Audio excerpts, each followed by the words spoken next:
మత మార్పిడులు భారత్లో మతాంతర సామరస్యాన్ని దెబ్బతీస్తున్నాయి.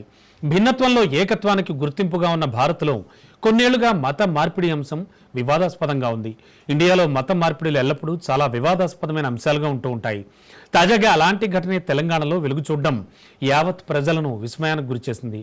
బీసీ ఎస్టీ హాస్టల్ మైనర్ విద్యార్థులపై మత మార్పిడి పంజా విసురుతున్నారు. ఇంతకీ పిల్లలపై మతం అనే పంజా విసురుతోందెవరు? ఎక్కడ జరుగుతోంది తతంగం?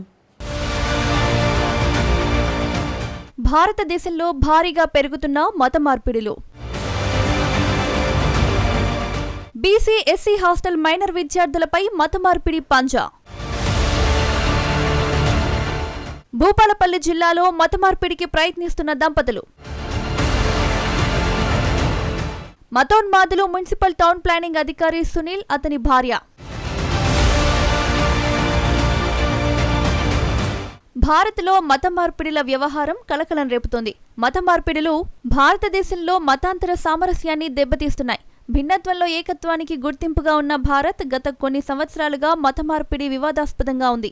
భారత్లో మత మార్పిడులు కామన్ అయిపోయాయి. ప్రేమ, సామాజిక పరిస్థితులు, రిజర్వేషన్లు వంటి కారణాలతో కొంతమంది మతాన్ని మార్చుకుంటున్నారు. అయితే మతాలను మార్చడమే పనిగా పెట్టుకుంటున్నారు కొంతమంది ముష్కరులు.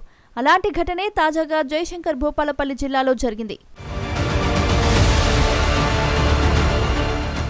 భూపాలపల్లిలోని బీసీఎస్సీ హాస్టల్ మైనర్ విద్యార్థులపై మత మార్పిడి పంజా విసురుతున్నారు కొందరు ముష్కరులు. మైనర్లను లోబరుచుకుని మత మార్పిడికి ప్రయత్నిస్తున్నారు దంపతులు. హాస్టల్లో ఉండే పిల్లలను రహస్యంగా ఇంటికి తీసుకెళ్తున్నారు. భూపాలపల్లి మున్సిపల్ టౌన్ ప్లానింగ్ అధికారి సునీల్, అతని భార్య లీనా ప్రతిరోజు సాయంత్రం సమయంలో విద్యార్థులను ఇంటికి తీసుకెళ్లి మత బోధనలు చేస్తున్నారు. ఇక తాజాగా సైన్స్ టూర్ పేరుతో పిల్లలను బయటకు తీసుకెళ్లే ప్రయత్నం చేశారు. దీంతో వీళ్ల బండారం బయటపడింది. ప్రతిరోజు సాయంత్రం హాస్టల్ నుంచి పిల్లలను వాళ్ల ఇంటికి తీసుకెళ్లడం, అక్కడ వారికి మత బోధనలు చేయడం జరుగుతోంది. అయితే ఒకరోజు సైన్స్ టూర్ అని చెప్పి మున్సిపల్ టౌన్ ప్లానింగ్ అధికారి పిల్లలను బయటకు తీసుకెళ్లేందుకు ప్రయత్నించాడు. దీంతో పిల్లలను టూర్కి టీచర్లు తీసుకెళ్తారు, లేదంటే పేరెంట్స్ తీసుకెళ్తారు. టౌన్ ప్లానింగ్ అధికారి ఎందుకు తీసుకెళ్తారు అని డౌట్ వచ్చిన విద్యార్థుల తల్లిదండ్రులు వచ్చి ప్రిన్సిపల్ను ప్రశ్నించారు. దీంతో బండారం బయటపడింది. ఈ తతంగమంతా నెల రోజులుగా చేస్తున్నట్లు విషయం వెలుగులోకి వచ్చింది. దీంతో ఆగ్రహించిన విద్యార్థుల తల్లిదండ్రులు దంపతుల ఇంటి నుంచి తమ పిల్లలను తెచ్చుకున్నారు.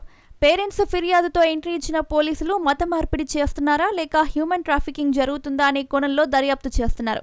అయితే గ్రామంలో ఉంటే టౌన్ ప్లానింగ్ అధికారే మత మార్పిడులకు పాల్పడుతుంటే ఇక సామాన్య ప్రజల పరిస్థితి ఏంటని పలువురు ప్రశ్నిస్తున్నారు. దేశంలో ఇప్పటికే మత మార్పిడికి సంబంధించిన కేసులు భారీగా నమోదవుతున్నాయి. రోజుకొకటి వెలుగులోకి వస్తుంది. ఈ మధ్య కాలంలో తెలుగు రాష్ట్రాల్లోనూ ఇలాంటి ఘటనలు తరచూ వినిపిస్తున్నాయి.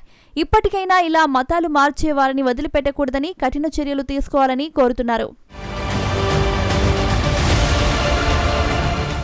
భారతదేశం గొప్ప సాంస్కృతిక వారసత్వం కలిగిన వైవిధ్యభరితమైన దేశం. ఇక్కడ హిందువులకు అధిక ప్రాధాన్యం ఉంటుంది. అందరినీ మన అనుకుని సాగిపోతూ ఉంటారు. కల్మషం లేని మనుషుల పుట్టినిల్లు భారతదేశం. అలాంటి దేశాన్ని ఇస్లామిక్ దేశంగా మార్చాలని కొందరు ప్రయత్నిస్తున్నారు. అలాంటి వారిపై కఠిన చర్యలు తీసుకోవాలని హిందూ సంఘాల నేతలు కోరుతున్నారు.